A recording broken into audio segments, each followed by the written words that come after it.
Welcome back to SN Studios, your number one source for the most gripping and intense real-life crime stories. Today we take you to the streets of Bradford, where crime and reputation often walk hand in hand.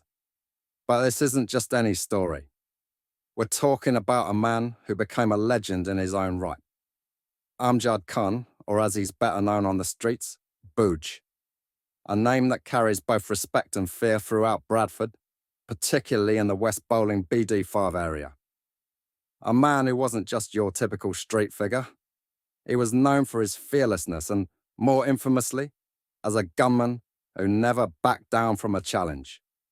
For years, BOOJ was the kind of person that even the boldest men wouldn't dare cross. In Bradford, he was untouchable. A man who built his reputation through violence. Let's dive into the story, but BOOJ wasn't alone in his rise to power. One of his close associates was Amriz Iqbal, better known on the streets as Major. Major was a serious figure in the Bradford underworld, feared by many and respected by all. Coming from the backer end area, Major's name carried weight, and when Major and BOOJ stood side by side. But the streets of Bradford are dangerous. Even the most respected figures can become targets in a brutal game of power and revenge. And on October 3rd, 2018, the streets turned deadly. It was a quiet afternoon on Sanford Road, Bradford. Major and his friend Adnan Ahmed were crossing the road. They were likely unaware that death was just seconds away. Suddenly, a 2-ton silver Kia Sedona came speeding towards them, driven by none other than Bradford mobster Maggie Khan. In the passenger seat was Tony Grant, with 4 other men crammed into the back of the car. Without warning, the vehicle ploughed into Major and Adnan, throwing both men into the air. The impact was devastating. Major's body hit the ground, but the fatal blow came when his head struck a tree. His injuries were unsurvivable. Meanwhile, Adnan Ahmed lay on the road, injured but alive, suffering a dislocated shoulder. After the murder, Maggie Khan and his crew weren't just looking to escape. They were plotting a dangerous conspiracy to cover their tracks. The plan? To firebomb and rob the Whitehall Road service station in Birkenshaw. Because the petrol station's CCTV cameras had captured Maggie Khan and Tony Grant with the Kia Sedona just 1 hour before the murder. If that footage was found, it would be game over for them. So, in a desperate attempt to destroy evidence, Salman Ismail joined the conspiracy to burn the station down. But the law caught up with them. In court, justice was served. Salman Ismail was sentenced to 17 years for conspiracy and arson. Tony Grant was handed 17 years for his part in the crime. And Maggie Khan? He was handed a life sentence for murder. By September 2006, BOOJ and his crew weren't just making a name for themselves on the streets of Bradford. They were terrorizing anyone who crossed their path. Their targets, businessmen, their method: kidnappings, ransom demands, and brutal beatings. One of the most chilling incidents involved 27-year-old Mohammed Tanvir Mir, who became the victim of a terrifying 10-hour ordeal that would haunt him for the rest of his life. It all began on September 13, 2006, when BOOJ, Toby Melgram, and Imran Khan carried out their first kidnapping. The gang spotted Mr. Mir and his friend in a car parked on Lillycroft Road in Manningham. Without warning, they dragged Mr. Mir's friend out of the vehicle and then forced Mr. Mir into the car. To make sure he couldn't see where they were taking him, they covered his head with a coat. Then, the nightmare began. The gang drove Mr. Mir to a secluded wooded area near Fellside Close in West Bowling. When they arrived at the clearing, things turned violent. The gang bound Mr. Mir's hands with tape and a belt and began beating him with tree branches and other weapons. But the violence wasn't just physical. As BOOJ held an imitation handgun, he made it clear to Mr. Mir that they were serious. They told him, "We've dug a 4-foot grave for you." And if his family didn't pay £100,000, he wouldn't be leaving the woods alive. The gang made multiple phone calls to Mr. Mir's family and friends, demanding the ransom. If you don't pay, they warned, he will be dealt with. The mental torture. The gang made multiple phone calls to Mr. Mears' family and friends, demanding the ransom. If you don't pay, they warned, he will be dealt with. The mental torture continued. At one point, Toby Melgram pointed the gun at Mr. Mears' head and removed the magazine to show him the bullets, making him fully believe his life was about to end. Continued. At one point, Toby Melgram pointed the gun at Mr. Mears' head and removed the magazine to show him the bullets, making him fully believe his life was about to end. But the police were already on their trail. Mr. Mears' family had alerted the authorities, and hostage negotiators were brought in to handle this situation. After hours of tense negotiations, the kidnappers finally agreed to accept £4,000 instead of £100,000. But what the gang didn't know was that the police were waiting outside the home of one of Mr. Mears' brothers, where the cash drop-off was supposed to happen. When Imran Khan arrived with Mr. Mears to collect the money, he was arrested on the spot. Mr. Mears survived the ordeal but suffered serious injuries, including cuts, bruises, and a fractured finger. He also needed medication for anxiety and stress, as the trauma of that night stayed with him long after the ordeal ended. But BOOJ and Toby weren't done. Despite the police investigation and Imran Khan's arrest, BOOJ and Toby managed to stay under the radar for several months. And in January 2007, they struck again. This time, their target was 21-year-old Rehan Amin, a BMW driver who was lured to a meeting on Hustler Street in Undercliff, Bradford. But what Mr. Amin didn't know was that he was walking into a trap. As soon as he arrived, he was confronted by BOOJ, Toby Melgram, and Ziauraman Khan. All three men had their faces covered and were armed with bats. They forced their way into Mr. Amin's car and began demanding £20,000. If you don't pay, they warned, we'll kill you. The gang drove Mr. Amin around Bradford, eventually stopping at a car park near Sedberg Boxing Club in Odsal, where the beating continued. They told him they would lock him in a cellar if he didn't hand over the cash. But Mr. Amin was determined to survive. When they finally stopped at another car park on Little Horton Lane, he saw his chance to escape. With adrenaline pumping, he fled from the vehicle and ran to a nearby fish and chip shop, where he begged for help. After this second kidnapping, the police intensified their investigation, and by the time the gang was finally arrested and brought to court, their reign of terror was over. In 2007, BOOJ, Toby Melgram, Imran Khan, and Ziauraman Khan all pleaded guilty at Bradford Crown Court to kidnapping and firearms offences. Here's what the judge had to say. You're a serious risk to the public. You've inflicted violence and fear on your victims, and you've shown no remorse for your actions. The sentences handed down were BOOJ and Toby Melgram, 5.5 years each.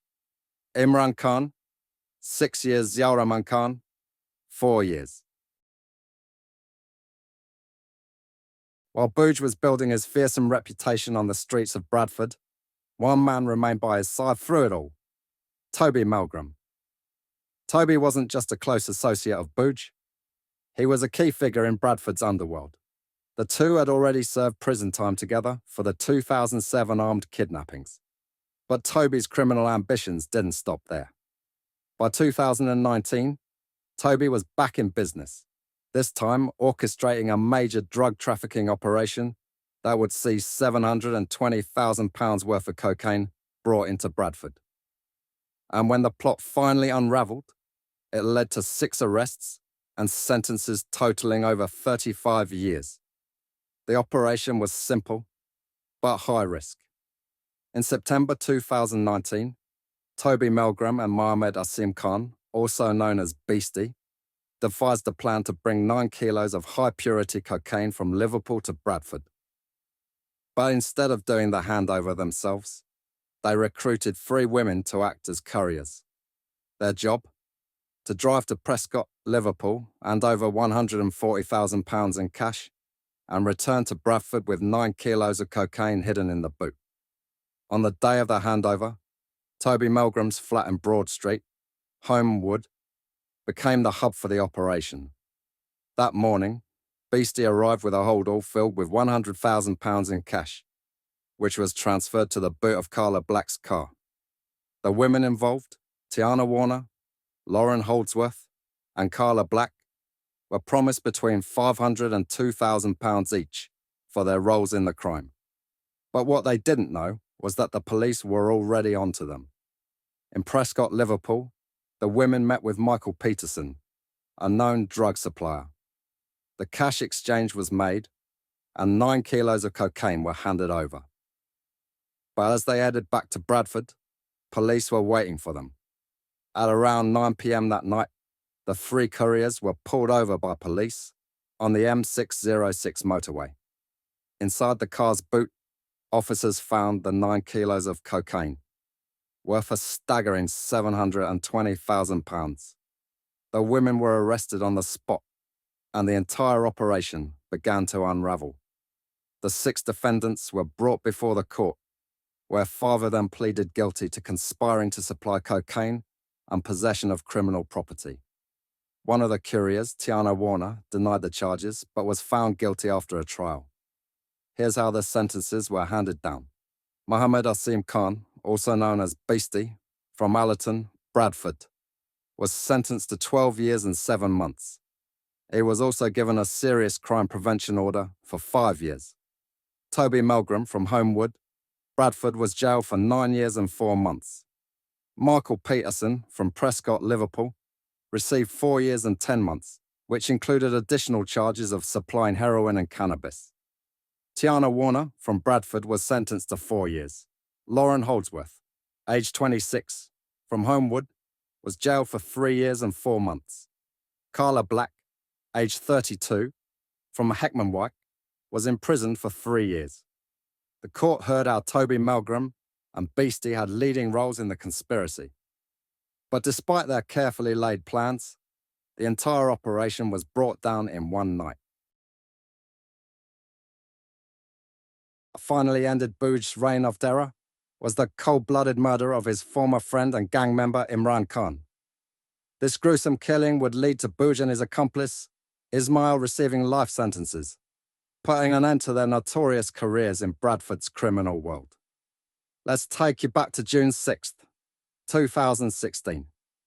It was a summer evening on Round Street in West Bowling, Bradford. Imran Khan, who had once been part of BOOJ's gang and served 6 years in prison for the 2007 armed kidnappings, was now a free man trying to move on with his life. But tensions between Imran and BOOJ had been building for months. The 2 former friends had turned into bitter enemies. That evening, Imran Khan spotted a Ford Focus pull up outside his house. Inside the car were Amjad Khan, BOOJ, Ismail Khan, and 2 other men. What happened next would lead to a fatal confrontation. Imran Khan, armed with a baseball bat, ran towards the car and smashed its rear windscreen. Moments later, multiple gunshots rang out. It was Ismail Khan who fired the fatal shot from a semi-automatic pistol, a shot that ricocheted and struck Imran in the forehead as he ran back towards his house. Imran's mother, sister, and brother witnessed the horrific scene unfold, and just weeks before the birth of his daughter, Imran Khan was dead. The court later heard how BOOJ had made gun gestures at Imran in the months leading up to the murder, threatening to shoot him. The animosity between the 2 had been growing ever since their release from prison, with fights and chases taking place across Bradford. But on that fateful evening, things boiled over. After the murder, the Ford Focus used in the shooting was abandoned and later found set on fire in a nearby street. The gun and ammunition were destroyed in the blaze, but police quickly connected the dots. Qasim Khan, aged 18, and Rizwan Iqbal, aged 19, were later convicted of conspiring to pervert the course of justice by torching the car. Qasim Khan was sentenced to 2 years in a young offenders institution, while Rizwan Iqbal was handed 18 months in prison. The jury heard how BOOJ called Qasim just 5 minutes after the shooting to enlist his help in covering up the crime. After a 5-week trial at Bradford Crown Court, the jury deliberated for over 20 hours. Finally, BOOJ and Ismail Khan were found guilty of murder. The judge, Thomas Molson, sentenced both BOOJ and Ismail to life in prison with a minimum term of 30 years. But even at his sentencing, BOOJ refused to show any remorse. Instead, he shouted at the jury, "I don't thank you. Remember my name for the rest of your lives. You have ruined my life. My family have to suffer." He then turned to Imran Khan's grieving family in the public gallery and made further threats in Punjabi. A police officer later confirmed that BOOJ had threatened to send people to Imran's house to attack his mother. This final act of violence marked the end of BOOJ's reign of terror. After years of kidnappings, assaults, and drug-related crimes, Amjad Khan, BOOJ, would now spend the rest of his life behind bars. His story is a chilling reminder of the deadly consequences of life in the criminal underworld. Imran Khan's murder was a tragedy witnessed by his own family, an act of senseless violence that left a young daughter without her father. This brings us to the end of our deep dive into the Bradford underworld and the rise and fall of Amjad Khan, aka BOOJ. If you found this story informative, make sure to like, share, and subscribe to SN Studios for more exclusive crime stories from across the UK.